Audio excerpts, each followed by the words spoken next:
Ja. Heb ik nou de prijs gewonnen? Wie kent u in de Zeeuws-Vlaamse gemeenteraden? Zijn de gemeenteraadsleden eigenlijk wel bekend in hun gemeente?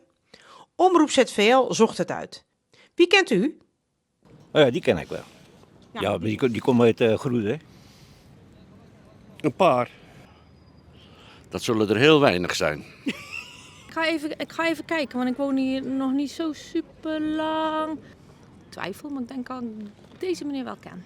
Die ken ik ook gezien. Ja? Ja, maar dat is ook wel uit, ja, die is nog oud lokale burgemeester geweest, geloof ik. Ik heb geen idee. Ja, dat is Babijn. Dat is Van Poezenier. Dat is volgens mij Keimel. Oh, dat is Connie Tanger. Daar heb ik ook nog zo heel lang geleden in de klas gezeten. Maar voor dat zou ik het niet weten. Dat is François Babijn. Ja. En dat is mevrouw Poissonnier. Ja. En dat is meneer Kwaak. Ja. Helemaal goed? En dat is meneer Kent. Ja. Ja, helemaal goed. En dat is Connie. Ik vind gewoon, je ziet ze nu, het is nu verkiezingsperiode. Ja. En dan denk ik gewoon, laat jij eens zien. Weet u ook op wie u gaat stemmen? Nee, ja, ik kom eens wat in de krant tegen, zou ik maar zeggen. Hè. Ja? Maar verder, ik volg die gemeentepolitiek niet zo. Ik kies gewoon een beetje op gevoel.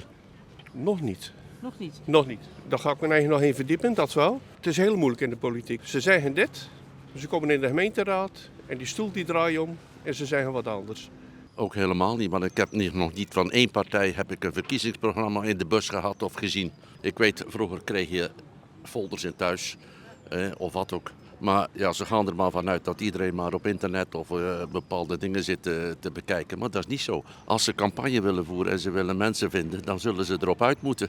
De onderwerpen voor mij, de leefbaarheid, dat die hier goed behouden wordt. En ja, proberen om het een beetje open te houden hier. En de woningen natuurlijk voor de eigen mensen. En dat is een groot probleem in de toeristenplaatsen.